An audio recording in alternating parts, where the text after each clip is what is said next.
saya ingin sampaikan adalah pedagang perlu dijadikan subjek revitalisasi, subjek pembangunan. Karena memang biar bagaimana mereka ini adalah tonggaknya juga untuk memajukan perekonomian daerah. Penting untuk diperhatikan hal-hal seperti ini. Salam aspirasi rakyat. Partai Garuda, partai baru, kader baru, dan semangat baru untuk membangun Indonesia lebih baik. Dan saat ini saya sedang bersama dengan pemuda yang memutuskan untuk maju sebagai calon anggota legislatif di usianya yang masih sangat produktif. Bersama saya Wana Cimbal dalam 100 Caleg Bicara.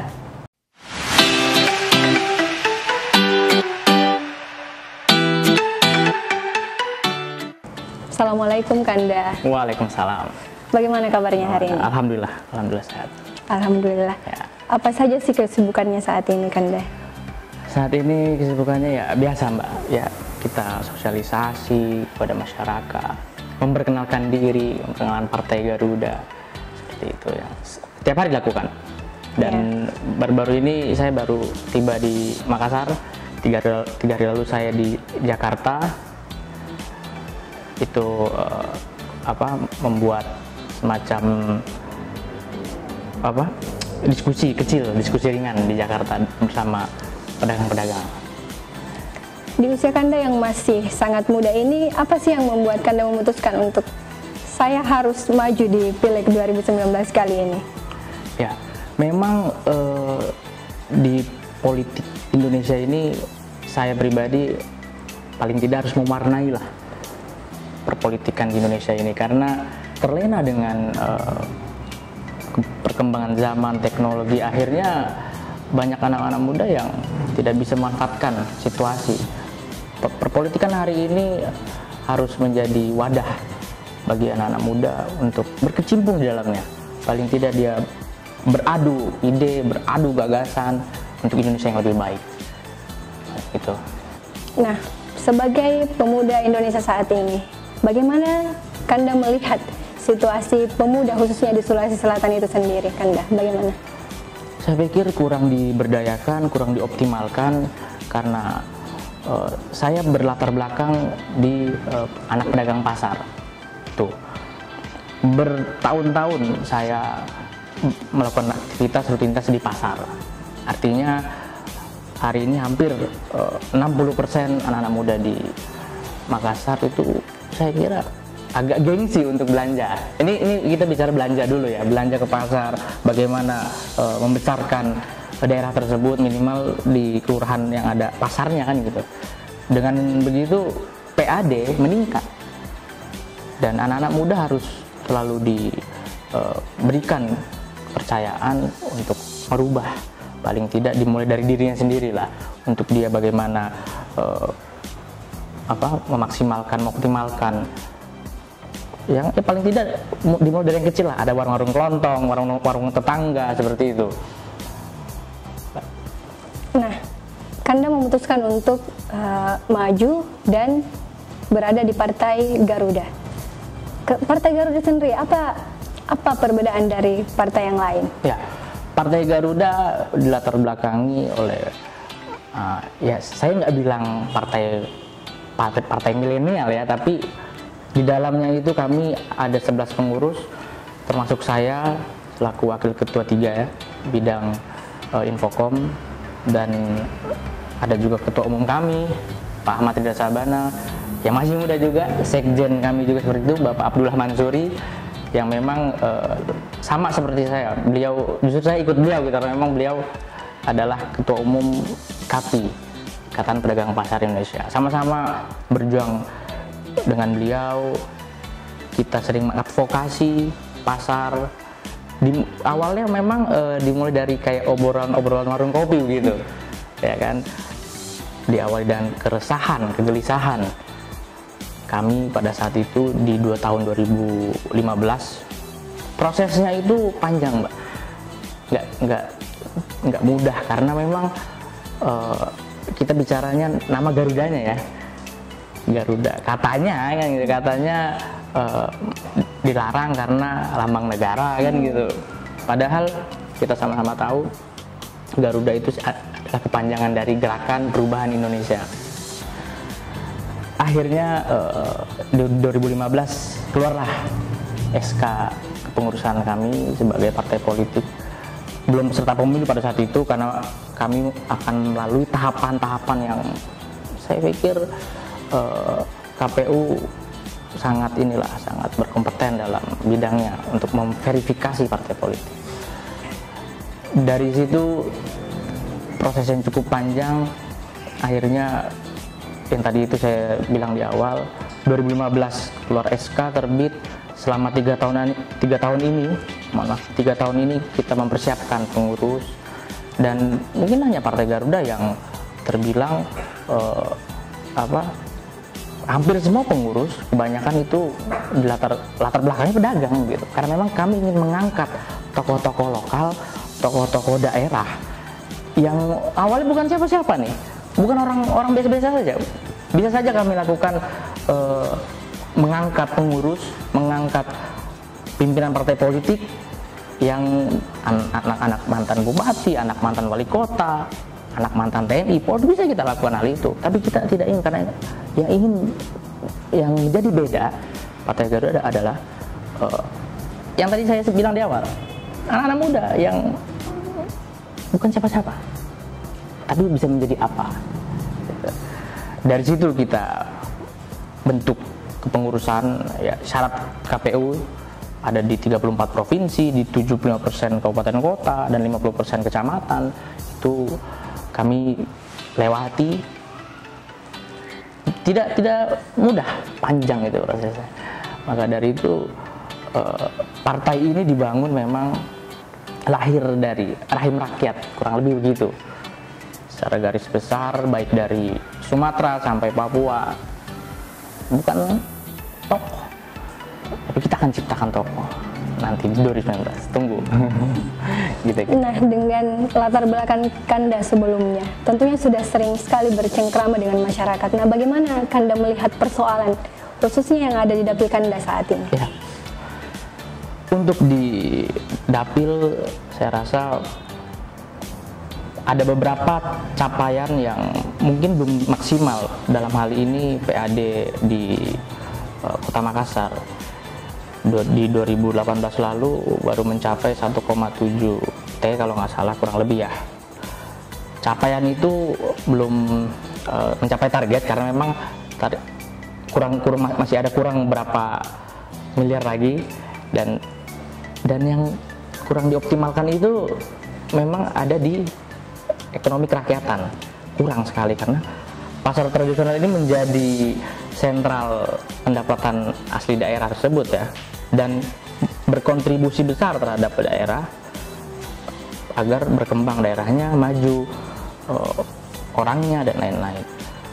Namun saya akan konsen terhadap hal ini karena menjadi penting. Kita punya 12,5 juta pedagang pasar di seluruh Indonesia, data kami di IKP. Lalu ada tersebar di berbagai macam provinsi, dan pedagang ini kadang begini, ini kan tipe pedagang ya Mbak, mereka datang ke pasar berjualan, ya kan, lalu dapat untung untuk menghidupi keluarganya. Mungkin dari 12,5 juta itu ada lagi, belum lagi dihitung kuli panggulnya, tukang becaknya, tukang ojeknya, kan gitu. Banyak kompleks juga persoalan yang terjadi. Lalu ada juga penggusuran relokasi yang ada di Makassar itu.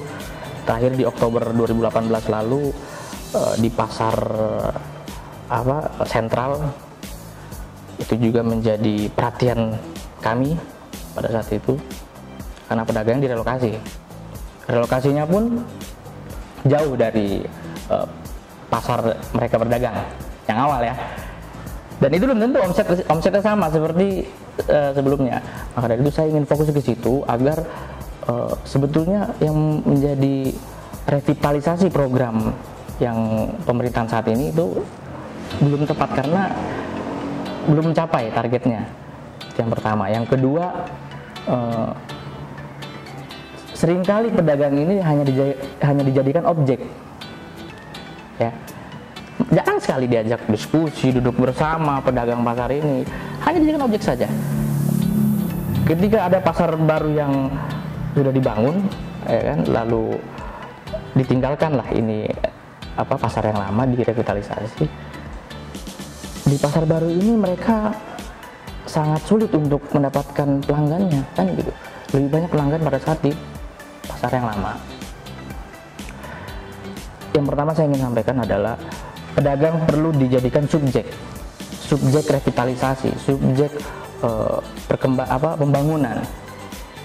Karena memang biar bagaimana mereka ini adalah tonggaknya juga untuk memajukan perekonomian daerah. Penting untuk diperhatikan hal-hal seperti ini. Iya, nah dari persoalan yang tadi kakak jelaskan tentunya bermuara kepada persoalan kesejahteraan rakyat. Ya. Nah, seperti apa atau apa sih solusi yang sebenarnya tepat untuk dari persoalan tersebut, Kak? Ya, yang tadi saya bilang di awal ada kurang lebih 60% anak-anak muda yang hari ini mungkin gengsi belanja ke pasar. Kita ada gerakan nasional namanya gerakan Ayo Belanja ke Pasar Tradisional. Itu solusinya. Paling tidak anak-anak muda yang hari ini sering kali berbelanja di mal-mal gitu ya, karena banyak sekali mal yang ada di Makassar yang udah dibangun ya, ada kurang lebih 3 kalau nggak salah, apa 4 saya kurang tahu, karena memang saya jarang ke mall gitu, lebih sering ke pasar. Dan kita ajak itu, gerakan itu kita gelorakan. Itu sudah sampai di Papua Barat, dari Sumatera sampai Papua Barat gerakan itu sudah kita lakukan. Nah, mulai dari Makassar ini kita gelorakan kembali gerakan Ayo Belanja ke Pasar Tradisional. Yang awalnya mungkin omset pedagang itu standar gitu ya, nggak terlalu meningkat, tapi memang omsetnya hari ini memang daya beli agak menurun. Itu dulu yang pertama. Karena daya beli itu menurun, kita ajak anak-anak muda, ayo kita belanja ke pasar. Apa susahnya gitu kan? Ya memang di pasar itu identik dengan becek, bau dan lain-lain ya. Tapi ya itulah ciri khasnya, gitu, yang menjadi ciri khas. Namun baik diperbaiki juga tata kelola pasarnya. Gitu.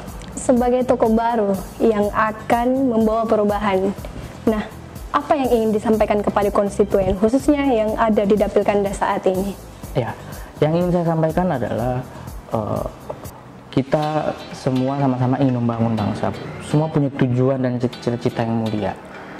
Yang lebih penting adalah bagaimana mengakomodir kalangan-kalangan anak-anak muda ini, karena ada kurang lebih 90 juta pemilih pemula yang nantinya akan menentukan sikap, menentukan pilihan politiknya. Itu yang akan menjadi sasaran kami nantinya.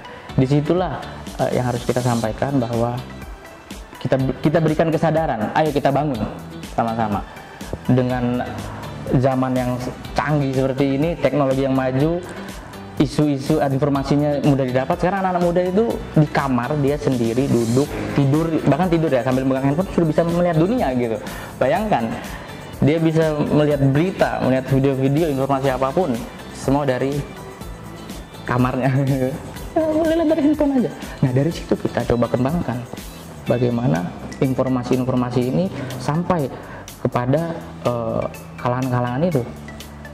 Selain anak-anak muda juga ya kita sampaikan juga ke emak-emak gitu, ibu-ibu yang memang kendati seringkali ada di rumah gitu ya kan, seringkali menjadi ibu rumah tangga, dan itu juga kita berikan pemahaman atau edukasi politik lah, bagaimana kita melakukan informasi yang baik dan benar, karena semakin gaduh hingga nanti pemilu terkait isu informasi yang kurang tepat gitu atau tidak bisa di-cross-check kevalidasiannya, itu juga kita edukasi sebetulnya. Dari situlah Partai Garuda dan caleg Partai Garuda yang ada di Sulawesi Selatan, khususnya di Makassar, kita meminta kepada caleg-caleg yang ada di Makassar, sampaikan hal seperti itu. Sampaikan bahwa informasi yang tidak benar itu nggak perlu kita share atau repost ulang gitu. Kita cek validasi. Itu yang membuat gaduh kan. Itu salah satu juga yang menjadi poin. Assalamualaikum warahmatullahi wabarakatuh. Selamat sore Bapak-bapak, Ibu-ibu yang ada di Makassar, Goa, Jeneponto, Takalar, Bantaeng, dan Selayar. Khususnya pedagang pasar, emak-emak, jangan lupa tanggal 17 April 2019 datang ke bilik suara, hindari golput, tentukan sikap politik, pilihan politik Anda. 17 April 2019, ingat, pilih Partai Garuda. Buka kertas suara, lihat yang warna kuning, caleg DPR RI Dapil Sulawesi Selatan 1. Ingat Ki, nama Reynaldi, nomor urut 1. Anak muda ingin bersuara tapi diremehkan. Pilih Garuda aja. Terima kasih Kanda atas kesempatannya bisa ngobrol dengan Easy Visual pada hari ini. Siap. Jangan lupa Easy Visual menjadi tayangan yang sangat produktif, sangat berkompeten. Insya Allah Easy Visual menjadi tontonan anak muda di zaman now gitu ya pada sekarang.